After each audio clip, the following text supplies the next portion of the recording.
Overnight, heavily armed federal authorities staging coordinated coast-to-coast raids at properties belonging to music mogul Sean Diddy Combs. Homeland Security investigations team seen descending on his multi-million-dollar home in Los Angeles, going room to room and hauling away boxes. Across the country, more investigators swarmed the rapper's property in a wealthy section of Miami, appearing to carry out a laptop. So yesterday, agents with Homeland Security raided 2 homes belonging to rapper music mogul Sean Diddy Combs in connection to an ongoing sex trafficking investigation. We don't know for certain that Combs himself was the specific target of the raids, but here's what we do know from CNN. Responding to reports of raids at homes belonging to Combs, the Department of Homeland Security Investigations New York confirmed it had executed law enforcement actions as part of an ongoing investigation. HSI is the lead investigative arm of the Department of Homeland Security and is responsible for investigating transnational crime and threats, including human trafficking. And other than confirming that the raids happened, well, the agency has been tight-lipped about the details of their investigation. But an anonymous law enforcement official confirmed the searches are part of a sex trafficking probe. Here's from NBC News. Homeland Security officials seized phones from Combs in Miami that where he was scheduled to depart for a trip to the Bahamas, according to 3 law enforcement sources familiar with the warrant. Combs was in the Miami area when authorities executed the searches, sources said. 3 women and a man have been interviewed by federal officials in Manhattan in relation to allegations of sex trafficking, sexual assault, and the solicitation and distribution of illegal narcotics and firearms, the source said. While it's not confirmed that Combs was a target, he has recently faced a wave of accusations of sexual abuse and harassment, all of which he has strongly denied. In November 2023, according to CNN, Combs settled a suit brought by his former girlfriend, singer Cassandra Cassie Ventura, who alleged that she was raped and subjected to years of repeated physical and other abuses by Combs. Since then, 3 other women have come forward with lawsuits in the Southern District of New York alleging that they were sexually assaulted by Combs. 2 of the women said they were teenagers at the time of the alleged assaults. Combs was also accused of sexual assault and harassment in another civil lawsuit filed by a former male employee last month. Rodney Lil Rod Jones, a former producer and videographer for Combs, claims that Combs did not compensate him for his music producing work, forced him to procure and interact with sex workers, threatened him, and served alcoholic beverages laced with drugs to guests at parties at his homes. Jones alleges that some of the women that Diddy drugged were minors. In December, Diddy responded to the charges against him, saying, "For the last couple of weeks, I have sat silently and watched people try to assassinate my character, destroy my reputation and my legacy. Sickening allegations have been made against me by individuals looking for a quick payday. Let me be absolutely clear. I did not do any of the awful things being alleged. I will fight for my name, my family, and for the truth." So far, Diddy and his representatives have not commented on the raids, and his whereabouts are currently unknown. But on Monday evening, it was reported that his private jet had arrived in the Caribbean island of Antigua, although it's unclear whether Combs was on board at the time. Waz, what do you make of all this? A lot of mainstream media don't give you honest news. We do. You know why? Because of you.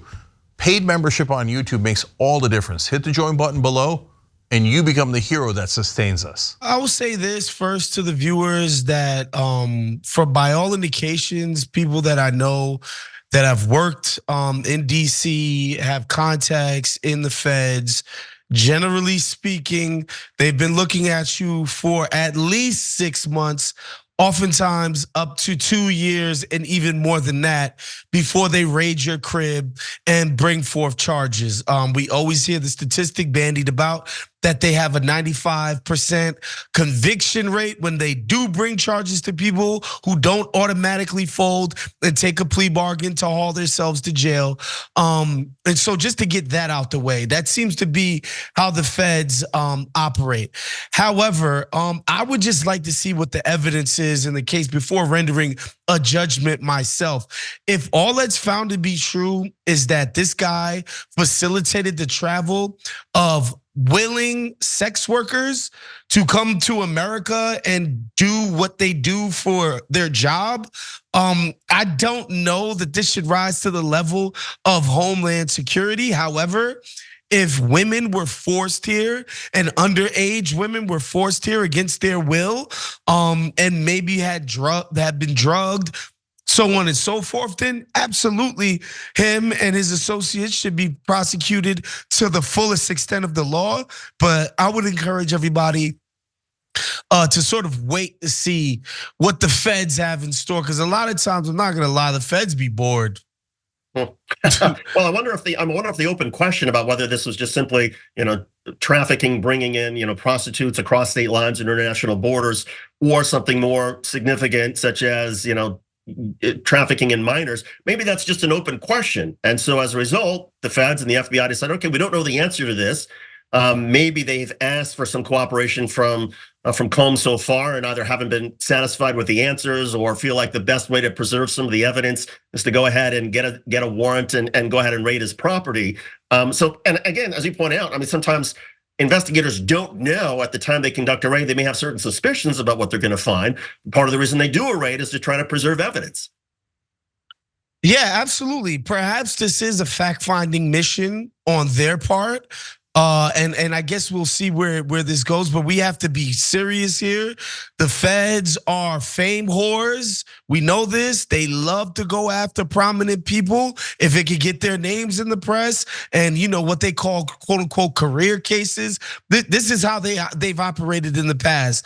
I've always had a bit of a skeptical eye of what law enforcement, especially on the federal level, are doing with our dollars. Particularly what they did in the war, quote unquote war against terror, where they invented terrorists out of whole cloth, people who probably wouldn't have committed any crimes had they not been, sort of coerced by undercover agents to engage in those crimes. And then quite recently, I don't know if you follow college basketball at all, David, but when they did this little fake scandal with these assistant coaches in college who were doing what? Getting kids lap dances on their recruiting trips and giving them, $2 grand here and there to be college basketball players. These are the kinds of things the feds sometimes do, especially when they can get their names in the freaking papers. And so I, for one, am highly skeptical, but I don't put anything past a guy like Puff Daddy that he might, engage in nefarious, even criminal behavior.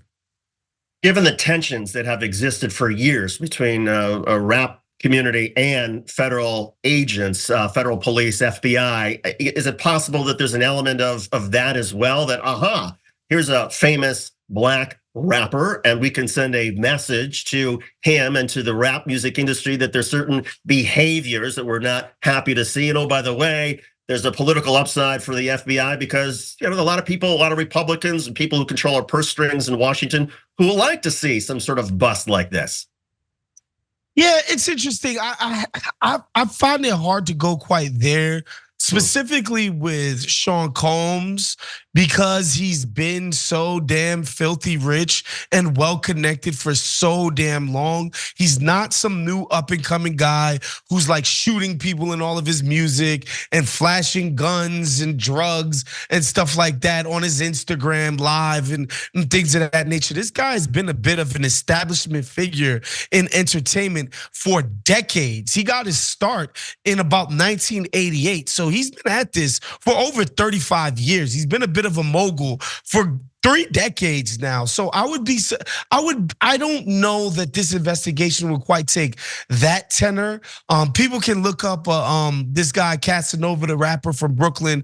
The feds just put him away for like 10, 15 years on a RICO charge, which I thought was kind of dubious at best. But that guy was a street artist, right? He was an up and coming guy. He was not as wealthy, as well connected as a Puff Daddy, and he got caught up in a RICO case, and he's gone now, right? I doubt they would come after Sean Combs in that manner because he is so well funded. He is so well connected. This has to be something a little bit different in tenor from that. Yeah, I also wonder if maybe because, I don't know, the political pressure that was on the FBI over Matt Gaetz, who engaged in alleged, perhaps criminal activity, though wasn't charged for it, in terms of allegedly trafficking women across state lines, although apparently the woman, and it's unclear whether she was a minor or not, but because that was such a high profile case for Congress, you sometimes got to wonder if maybe internal politics at the FBI thought, okay, well, since we've pursued sex trafficking at a very sort of high level before.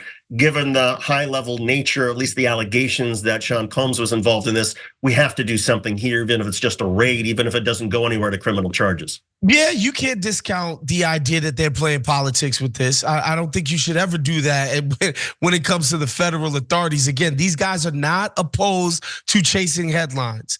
They have not been historically. And so that's definitely something to think about. But I would keep my eye on this and see what actual evidence comes out of this stuff. If you enjoyed this video, that's because of our members. They make us independent, they make us strong, and they make us honest. Become a member today by hitting the join button below.